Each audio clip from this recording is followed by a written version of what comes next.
사랑하는 성도 여러분, 안녕하세요. 오늘도 우리가 이 귀한 말씀의 은혜를 가지고 하루를 하나님과 동행하는 귀한 은혜가 있기를 주님의 이름으로 축원드립니다. 우리 이제 어제부터 시작해서 우리 욥기의 여행을 떠나고 있습니다. 욥기가 또 한편으로 보면 고난에 대한 이 인간의 인생에 갑작스럽게 찾아온 극심한 고난의 이야기이기 때문에 좀 분위기가 다운될 수도 있고, 또 이걸 읽으면서 이렇게 분위기가 유쾌하지는 않지만, 그래도 오늘 우리가 우리의 인생 가운데도 종종 찾아오는 이 고난의 문제에 대해서 깊이 이해하고 또 위로와 공감을 얻을 수 있는 귀한 책이기 때문에 이 여행이 우리에게 굉장히 의미가 깊다라는 걸 여러분 기억할 수 있었으면 좋겠고, 우리가 그런 의미로 이 여행들을 떠났으면 좋겠습니다. 우리 간략적으로 좀 어제 내용들을 요약해 볼게요. 어제는 욥이 얼마나 완전한가, 하나님 앞에 온전한 사람인가, 하나님도 인정하시는, 이 신앙적으로도 온전하지요. 거부, 그러니까 물질적인 복도 받았고, 이 동방의 가장 유명한 사람으로 명예도 얻었고, 자녀도 10명이나 다복하였던, 거기에 신앙적으로 온전하기까지 한 거의 완벽에 가까운 삶을 살았던 사람이 욥이었다라는 걸 알았습니다. 그러나 그런 욥이 있음에 하나님과 또 천사들과 사단이 회의를 하면서 그곳에서 이제 사단이 하나님께 질문을 하죠. 저 욥이 저렇게 잘 살 수 있는 건 하나님이 그에게 복을 주셨기 때문이지, 하나님이 그의 소유물을 뺏으면 그가 어찌 하나님을 섬기겠습니까? 라면서 믿음의 목적, 이 인간의 어떤 하나님을 경외하는 그 경외의 목적이 무엇인가? 라는 질문을 던지게 됩니다. 그리고 하나님이 결국 그 사단에게 욥의 소유물들을 뺏기를 허락하시죠. 그리고 결국 큰 4번의 재앙이 욥에게 순식간에 닥쳐옴으로써 그가 모든 재산을 다 잃고 심지어 10명의 자녀들까지도 다 잃게 되는 첫 번째 재앙을 맞이하게 됩니다. 그런데도 욥은요, 그 가운데서도 주신 이도 하나님이시고 거두어 가신 이도 하나님이시다. 내가 알몸으로 왔으니 알몸으로 가는 게 맞다 라고 하면서 신앙을 지킵니다. 그러자 두 번째로 또 하늘에서 다시 한번 이 사단이 하나님을 도발하면서 이 욥이 아직 인간에게 가장 중요한 건강을 잃지 않아서 욥이 그렇게 하나님의 신앙을 지킬 수 있었던 거지, 건강마저 뺏으면 저가 하나님을 배신할 겁니다 라고 하나님을 도발하고, 하나님 역시 이 두 번째도 마찬가지로 욥의 건강을 뺏는 재앙을 주시기를 허락하십니다. 단 생명은 건들지 못하게 하셔요. 욥이 모든 걸 다 잃은 상태에서 심지어 이제 욕창마저 걸립니다. 아주 심한 피부병이죠. 몸에 고름이, 머리에서부터 발끝까지 온통 심한 피부병에 걸려서 몸에 고름이 나고, 그 제 위에 앉아서 깨진 기와장으로 자기의 너무 간지러워 피부를 팍팍 긁고 있는 이런 욥의 모습, 아주 처참한 상태의 욥의 모습을 발견하게 됩니다. 그러자 그런 상태가 되자 아내도 더 이상 견디지 못하고 하나님을 욕하라 라고 하면서 욥을 떠나는 모습을 보이게 되고요. 이런 욥이 재앙을 얻었다는 소식을 들은 이 타국에, 외국에 있는 3명의 친구들이 욥을 먼 길을 와서 욥을 만나고, 그 보자마자 욥이 너무 처참하게 변해 있어 욥이 아닌 줄 알 정도로 처참하게 변해져 있는 욥을 보면서 함께 울고, 그리고 7일 동안은 말없이 욥과 함께 있어주는 그런 모습을 우리가 지난 시간 함께 보았습니다. 오늘은 이 욥기 두 번째 시간입니다. 오늘은요, 욥의 탄식과 논쟁의 시작의 부분이고요. 이 분량은 3장에서 4장까지다 라고 할 수 있겠습니다. 제목을 좀 짓자면 터져 나오는 탄식, 그리고 엘리바스의 1차 논쟁이라고 하도록 하겠습니다. 자, 그러면 3장과 4장의 말씀을 우리가 좀 자세히 넘어가기 전에 두 가지 큰 맥을 한번 짚고 가볼게요. 첫 번째, 오늘 말씀에 등장하는 욥은 앞서 우리가 보았던 1장과 2장에 나오는 욥과는 사뭇 다릅니다. 이 3장에서 욥이 이렇게 하나님을 탄식하는, 인생에 대해 탄식하는 이유가 무엇일까? 그가 이렇게 탄식할 수 있었던 이유가 무엇일까? 한번 생각하면서 읽으시기 바랍니다. 자, 두 번째, 이 욥의 친구 중에 오늘 엘리바스가 처음으로 입을 때거든요. 근데 이 엘리바스는 논리와 상식에 온전하였던 사람입니다. 그 말이 틀리지 않아요. 그럼에도 불구하고 그 엘리바스의 말이 마치 우리가 읽으면서도 굉장히 불편하게 다가오는 이유가 무엇인가 한번 잘 생각해 보시기 바랍니다. 자, 그러면 오늘 이 말씀인 3장과 4장의 말씀을 한번 같이 읽어보도록 할게요. 자, 재앙이 있은 후 욥에게 이 두 번의 큰 재앙이 있은 후 7일이 지났습니다. 이제 새 친구들과 함께 7일이 지나자 욥의 탄식이 시작됩니다. 근데 여러분, 이 욥의 탄식이 제가 앞서서 말씀드렸듯이 1장과 2장에 등장하는 욥의 모습과는 너무 달라요.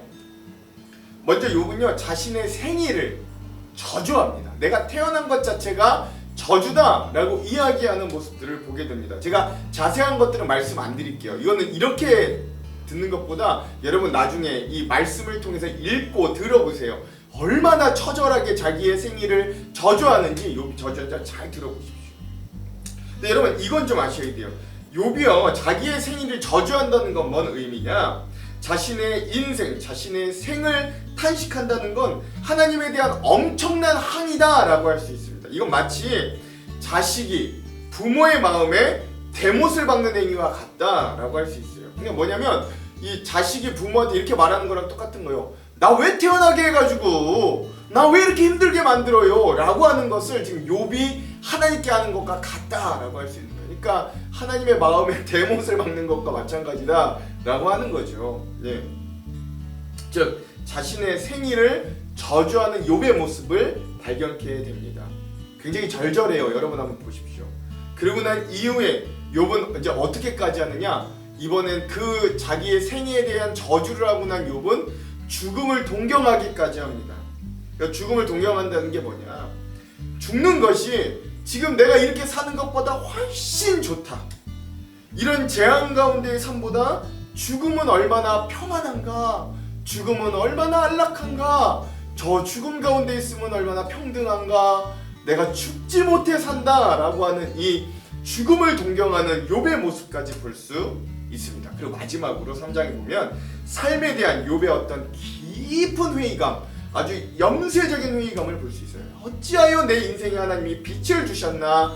내 인생이 평안도 없고 안식도 없으니 오히려 하나님께 둘러싸여서 내 삶이 아득하다라고 말할 정도로. 그러니까 하나님께 둘러싸이면 축복이고 하나님께 둘러싸이면 그 인생이 기쁨과 소망이 넘쳐야 되는데 오히려 지금 욥의 고백은 내가 하나님께 둘러싸여 내 길이 아득하다, 내 삶이 아득하다 라고 이야기할 정도로 삶의 회의감이 넘치는 욥의 모습, 욥의 탄식을 우리가 3장에서 발견할 수 있습니다. 여러분, 이 3장을 한번 잘 듣고 잘 음미해 보십시오. 그러면 오늘 우리 인생에 고난이 처해 있을 때 이 탄식이 어떤가 공감하면서 들으실 수 있을 거예요.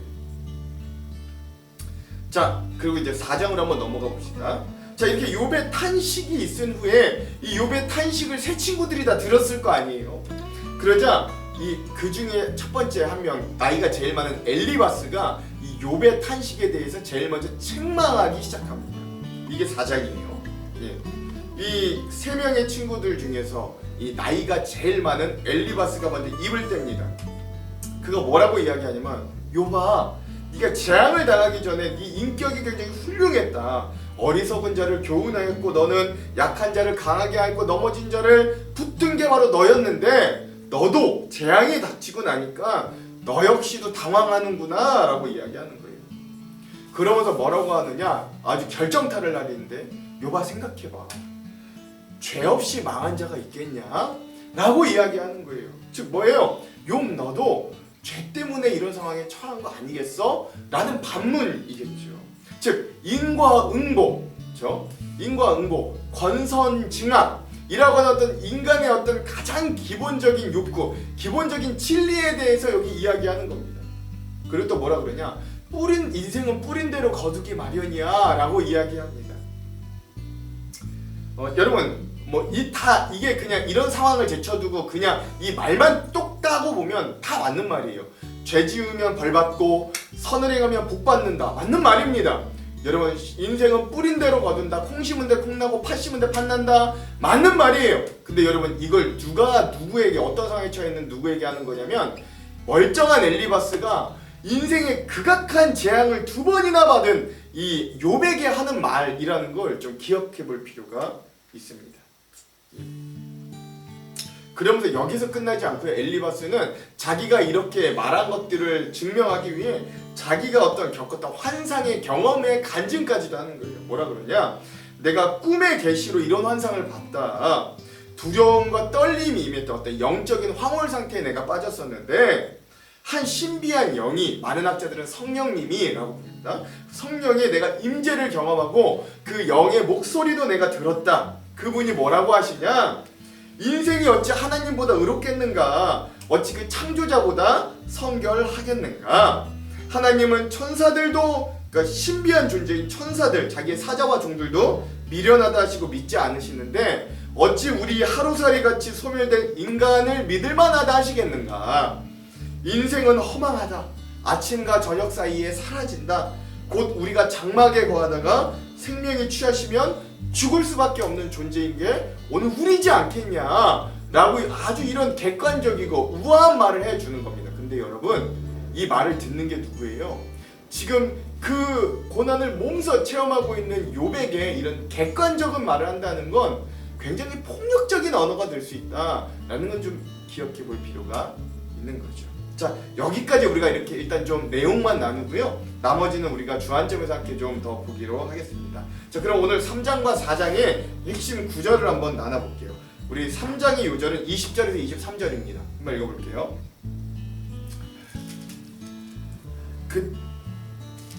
어찌하여 고난당하는 자에게 빛을 주셨으며 마음이 아픈 자에게 생명을 주셨는고 이런 자는 죽기를 바라도 오지 아니하니 땅을 파고 숨긴 보배를 찾음보다 죽음을 구하는 것을 더하다가 무덤을 찾아 얻으면 심히 기뻐하고 즐거워하나니 하나님에게 둘러싸여 길이 아득한 사람에게 어찌하여 빛을 주셨는고. 욥의 탄식 중에서도 아주 가장 극한 탄식의 부분들을 이 3장의 요절로 삼았습니다. 죽음이 더 낫다. 내 인생은 하나님께 둘러싸여 지금 너무 아득하다 라고 하는 이 욥의 탄식을 우리가 좀 볼 수 있겠습니다. 자, 오늘의 마지막 4장의 요절은요 17절에서 19절입니다. 읽어볼게요. 사람이 어찌 하나님보다 의롭겠느냐? 사람이 어찌 그 창조하신 이보다 깨끗하겠느냐? 하나님은 그 종이라도 그대로 믿지 아니하시며 그의 천사라도 미련하다 하시나니 하물며 흙집에 살며 티끌로 털을 삼고 하루살이 앞에서라도 무너질 자이겠느냐? 아멘. 이렇게 되어 있습니다. 이거는 이 엘리바스가 욥에게 뭐 설득한답시고 너의 탄식이 잘못됐어 라고 설득한답시고 하는 아주 객관적인 이야기, 그 중에 가장 핵심적인 이야기들을 4장의 요절로 뽑았습니다. 요 말만 똑대 보면 맞는 말인데 근데 이게 지금 상황에 맞는가는 우리가 좀 생각해 볼 필요가 있습니다. 자, 그러면 오늘의 주안점 세 가지를 함께 살펴보고 기도하고 말씀을 통독해 볼게요. 첫 번째, 오늘 말씀의 1장과 2장에서 극악한 재앙 가운데서도 초연히 하나님에 대한 믿음을 저버리지 않던 욥과는 상당히 다른, 그래서 우리가 당황스럽기까지 한 욥의 모습을 바로 발견하게 됩니다. 욥은 자신의 생일을 저주하고 차라리 이렇게 사는 생보단 죽음이 얼마나 평안하고 안락하고 좋을지를 사모하기까지 하고요. 자신의 인생에 대한 지독한 회의감에 빠져있는 모습들을 발견하게 됩니다.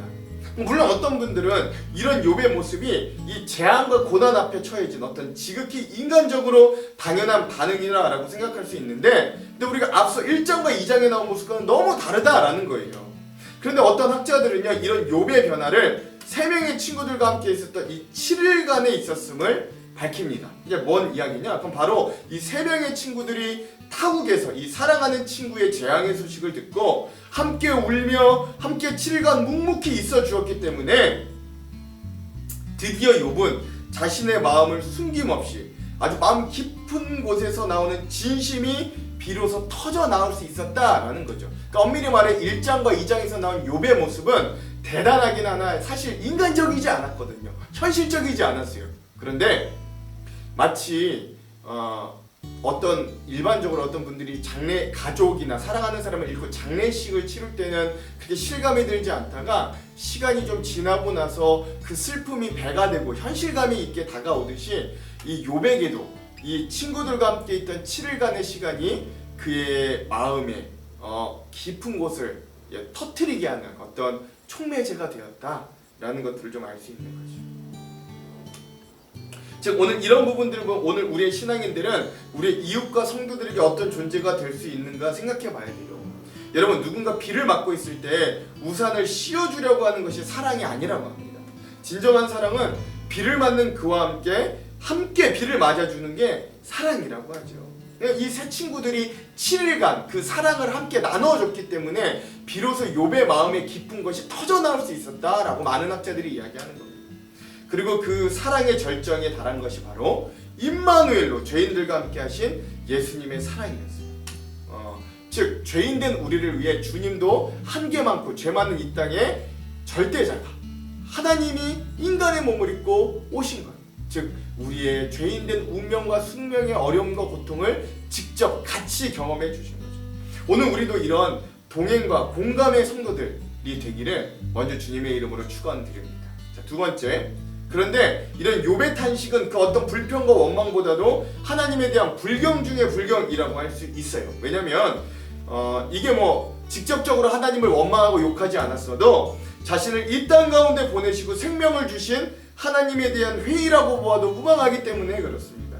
그러니까 자기 인생을 한탄하고 저주한 것 같지만 사실 자기의 인생을 저주한다는 건 자기 인생을 주신 하나님을 모독하는 것과 마찬가지다라고 할 수 있거든요. 그래서 우리가 흔히 욥은 극심한 재난과 고난 중에서도 하나님께 불평과 원망을 하지 않았다라고 알고 있는데 그건 1장과 2장만 보아서 그렇지 바로 3장만 보아도 당혹스러울 정도로 불경한 욥의 모습을 너무나 쉽게 발견할 수 있는 거예요. 어떤 목사님은 이 장면은 마치 자녀가 부모님에게 야 이럴 거면 뭐하러 나 이렇게 이 세상에 태어나게 했냐고 부모의 마음에 대못을 박는 듯 욥은 자기에게 생명을 주신 하나님께 정면으로 반항하는 장면으로 보아야 한다고까지 이야기하는 거예요. 근데 여러분, 이런 욥의 탄식 그리고 자신의 마음을 내어놓는 모습이야말로 근데 또 하나님의 마음에 대못을 박을 수 있게 보일 수도 있지만 오히려 하나님이 가장 원하시는 장면이 아니었나? 저도 이렇게 생각합니다.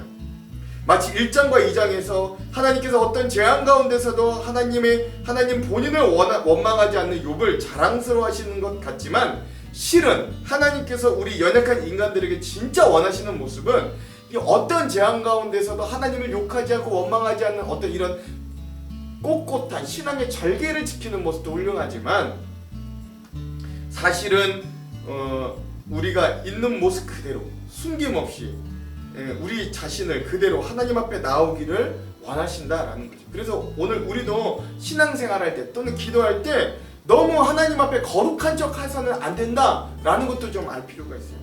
하나님 앞에 너무 격식 차리고 나아간다는 건 여러분 이런 것과 똑같은 거예요. 내 가장 친한 친구에게도 말을 놓지 않는 겁니다.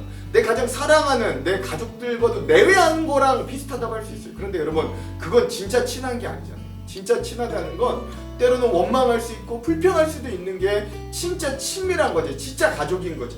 마찬가지인 거죠. 하나님은 오늘 우리들에게 그런 걸 원하신다는 거예요. 그래서 오늘 우리가 하나님 앞에 나아갈 때 너무 물론 함부로 나아가는 것도 문제지만 너무 격식을 차리고 나아가는 노력보단 오히려 순진하게 또는 친근하게 우리의 마음과 생각을 하나님 앞에 다 토해낼 수 있어야 됩니다. 시편 51편 16절에서 17절을 읽으면서 제가 마무리할게요. 주께서는 제사를 기뻐하지 아니하시나니 그렇지 아니하면 내가 드렸을 것이라.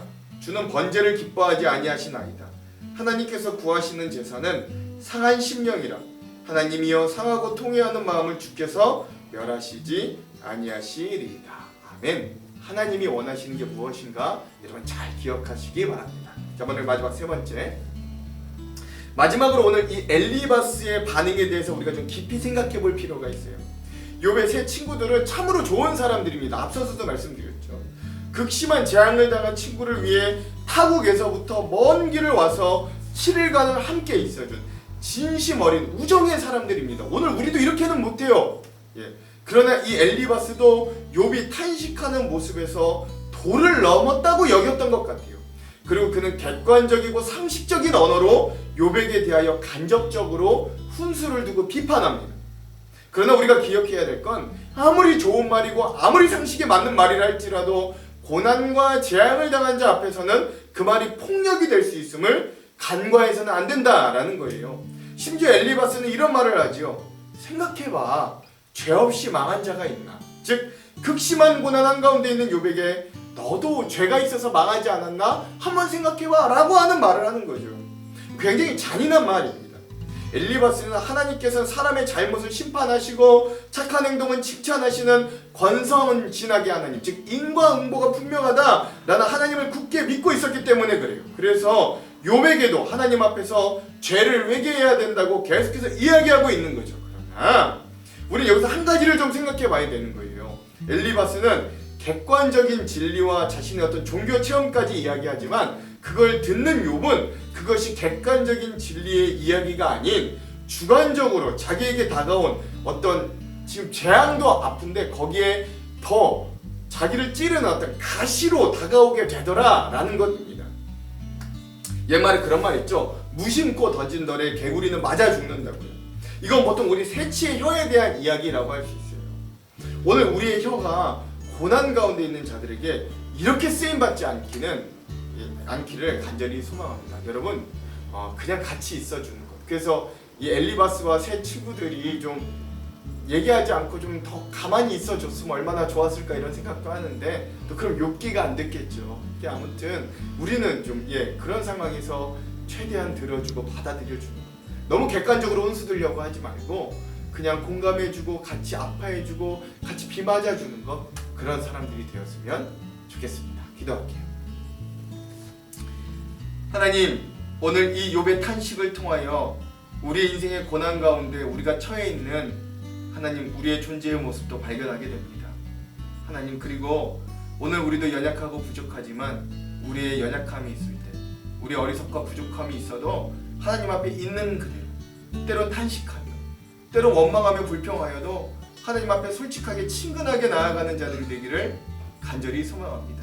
주여, 우리의 마음을 붙잡아 주시고 주님, 우리의 연약함 중에 함께하여 주셔서 주님은 우리를 어리석다 꾸짖지 않으시고 후히 주시고 더 주시는 분이심을 깨닫게 하시고 알려주시는 분이심을 알고 우리도 그런 하나님을 끝까지 신뢰하며 우리의 있는 모습 그대로 주님 앞에 솔직히 나아가는 정말 주님과 친근하기를 원하는 자들 되도록 함께하여 주시옵소서. 엘리바스와 세 친구들이 범한 실수를 오늘 우리가 범하지 않기를 원합니다. 어려움 중에 고통 중에 있는 자들에게 객관적인 진리를 전하는 자들이 아니라 함께 마음을 다하고 같이 아파하고 공감하는 귀한 주님의 하나님 화목케 하는 자들, 화평케 하는 자들로 우리를 세워 주시옵소서. 오늘 하루도 우리의 어려움과 고난에 동참하시고 우리를 아시고 또 우리의 마음을 만져주시 하나님을 기대하오니 주의 이 코로나 가운데 우리와 말씀으로 함께하여 주시옵소서. 그렇게 하실 주님을 기대하오며 예수님 이름으로 기도합니다. 아멘. 그럼 사랑하는 성도 여러분, 오늘 하루도 말씀으로 승리하십시오. 사랑하고 축복합니다. 화이팅! 제3장. 그 후에 욥이 입을 열어 자기의 생일을 저주하니라. 욥이 입을 열어 이르되 내가 난 날이 멸망하였더라면 산의 아이를 베었다 하던 그 밤도 그러하였더라면 그 날이 캄캄하였더라면 하나님이 위에서 돌아보지 않으셨더라면 빛도 그 날을 비추지 않았더라면 어둠과 죽음의 그들이 그 날을 자기의 것이라 주장하였더라면 구름이 그 위에 덮였더라면 흑암이 그 날을 덮었더라면 그 밤이 캄캄한 어둠에 잡혔더라면 해의 날수와 달의 수에 들지 않았더라면 그 밤에 자식을 베지 못하였더라면 그 밤에 즐거운 소리가 나지 않았더라면 나를 저주하는 자들 곧 니워 야단을 격동시키기 익숙한 자들이 그 밤을 저주하였더라면 그 밤에 새벽별들이 어두웠더라면 그 밤이 광명을 발할지라도 얻지 못하며 동틈을 보지 못하였더라면 좋았을 것을. 이는 내 모태의 문을 닫지 아니하여 내 눈으로 환난을 보게 하였음이로구나. 어찌하여 내가 태에서 죽어 나오지 아니하였던가. 어찌하여 내 어머니가 해산할 때 내가 숨지지 아니하였던가. 어찌하여 무릎이 나를 받았던가. 어찌하여 내가 젖을 빨았던가.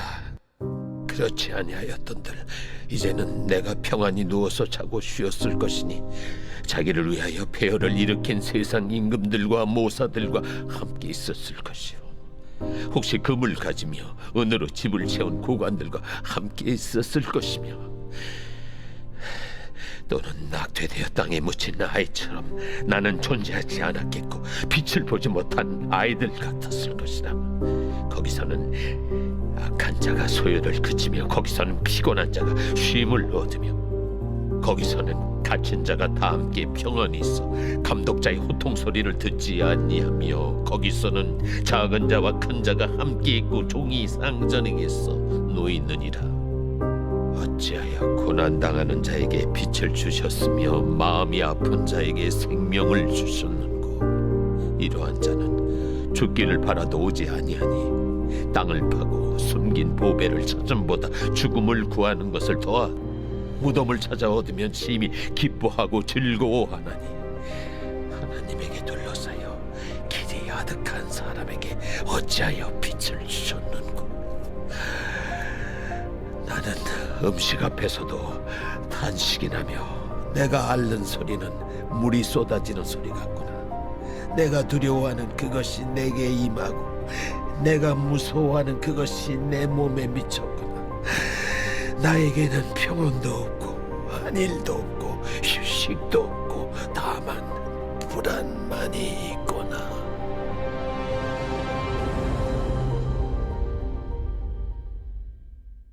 제4장.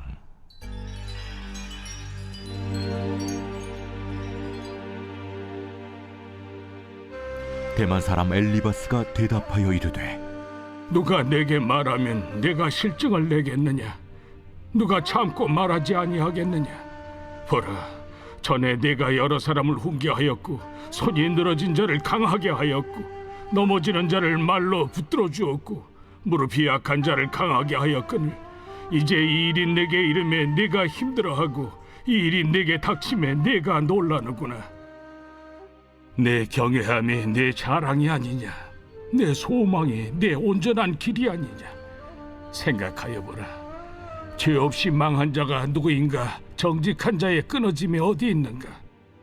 내가 보건대 악을 밭갈고 독을 뿌리는 자는 그대로 거두나니 다 하나님의 입기운에 멸망하고 그의 콧김에 사라지느니라. 사자의 우는 소리와 젊은 사자의 소리가 그치고 어린 사자의 이가 부러지며 사자는 사냥한 것이 없어 죽어가고 암사자의 새끼는 흩어지느니라. 어떤 말씀이 내게 가만히 이르고 그 가느다란 소리가 내 귀에 들렸었노니 사람이 깊이 잠들 즈음 내가 그 밤에 본 환상으로 말미암아 생각이 번거로울 때에 두려움과 떨림이 내게 이르러서 모든 뼈마디가 흔들렸느니라. 그때 영이 내 앞으로 지나매 내 몸의 털이 쭈뼛하였느니라. 그 영이 서 있는데 나는 그 형상을 알아보지는 못하여도 오직 한 형상이 내 눈앞에 있었느니라. 그때 내가 조용한 중에 한 목소리를 들으니 사람이 어찌 하나님보다 의롭겠느냐? 사람이 어찌 그 창조하신 이보다 깨끗하겠느냐? 하나님은 그의 종이라도 그대로 믿지 아니하시며 그의 천사라도 미련하다 하시나니 하물며 흙집에 살며 티끌로 털을 삼고 하루살이 앞에서라도 무너질 자이겠느냐? 아침과 저녁 사이에 부스러져 가루가 되며 영원히 사라지되 기억하는 자가 없으리라. 장막줄이 그들에게서 뽑히지 아니하겠느냐? 그들은 지혜가 없이 죽느니라.